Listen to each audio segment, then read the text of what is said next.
ఛత్తీస్గఢ్లోని అడవులని నక్సల్స్ ఎందుకు ఎంచుకున్నారు? దట్టమైన అడవి తమ ప్రాణాలకు కవచకుండల్లా కాపాడుతుందనా? ఎన్నో ఏళ్లుగా పేలుతూ వచ్చిన అన్నల తుపాకీ ఇప్పుడు ఆ దండకారణ్యం సాక్షిగా ఎందుకు మోగబోయింది? దేశంలో మావోయిజం వేళ్లూనుకునేలా చేసిన ఆ కీకారణ్యంలో ఇప్పుడు జవాన్ల బోట్ల చప్పుడు గట్టిగా మోగడానికి కారణమేమిటి? ఒకప్పుడు అడవులనే నమ్ముకున్న అన్నకి ఆ అడవులే శాపమయ్యాయా? అబూజ్మడ్ అడవుల్లో మిలిటరీ బలగాల తూటాలకు నేల కొరుగుతున్న మావోయిజంపై తొలి వెలుగు special focus.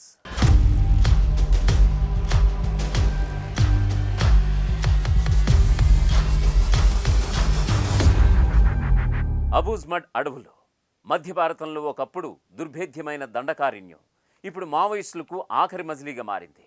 Operation Kagar ప్రారంభమైనప్పటికీ Maoist అగ్రనేతలు అక్కడి దట్టమైన అడవుల్లోనే ఉన్నారని ఒకవైపు, కొత్త స్థావరాలకు తరలిపోయారని మరొక వైపు ప్రచారం జరిగింది.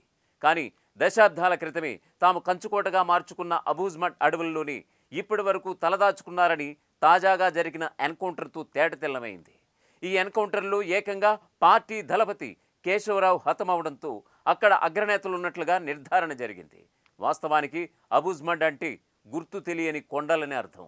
బ్రిటిష్ పాలకులు ఆనాడు దేశవ్యాప్తంగా అంగుళం కూడా సర్వే చేసినప్పటికీ అబూజ్మడ్ దండకారణ్యంలో అడుగు పెట్టలేకపోయారు. అక్కడి క్లిష్టమైన భౌగోళిక పరిస్థితులే అందుకు కారణం.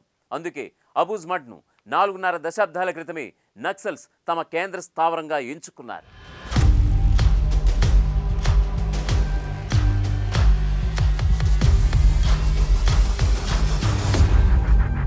దేశంలో తొలిసారిగా వెస్ట్ బెంగాల్ నక్సల్ బరిలో 1960లలో పురుడు పోసుకున్న నక్సల్స్ ఉద్యమం శ్రీకాకుళం ప్రాంతానికి విస్తరించింది.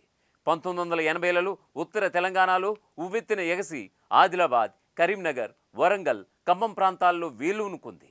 అలా మావోయిస్టు పార్టీ ఆయా జిల్లాల అడవులతో పాటు మైదాన ప్రాంతాల్లోనూ తమ దళాల్ని ఏర్పాటు చేసుకుంది.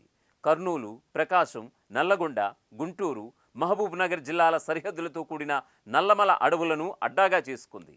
అయితే మైదాన ప్రాంతాలకు దూరంగా ఉన్న ఆదివాసీలతో కూడిన బస్తర్ అడవులే తమకు ఆయువు పట్టుగా నిలుస్తాయని నాడు పీపుల్స్ వార్ పార్టీ వ్యవస్థాపకుడు కొండపల్లి సీతారామయ్య గుర్తించారు.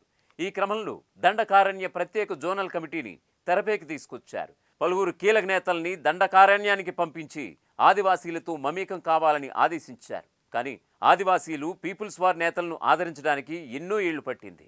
తర్వాత అబూజ్మడ్ అడవులే ఇన్నాళ్ల మావోయిస్టు ఉద్యమానికి చుక్కానిలా నిలిచాయి.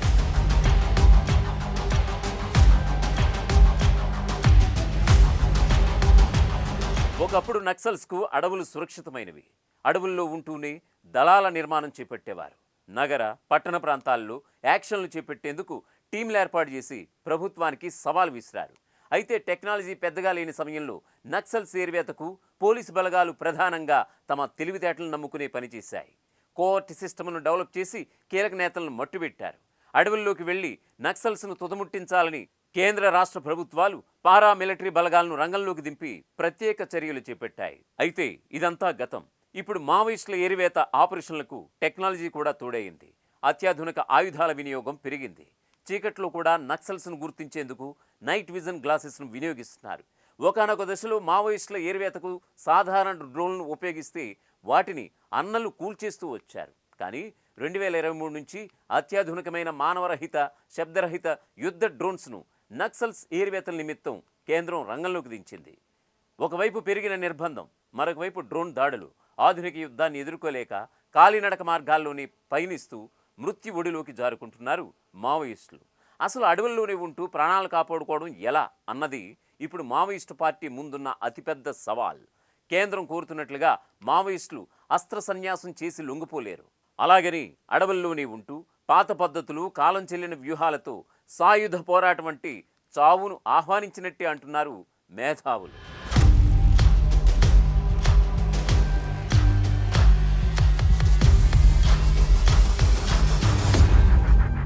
ప్రపంచంలో ఏ మూల ఏ క్షణం ఏం జరుగుతుందో వేగంగా తెలుసుకోవడానికి తొలి వెలుగు వాట్సాప్ ఛానల్ని ఫాలో చేయండి.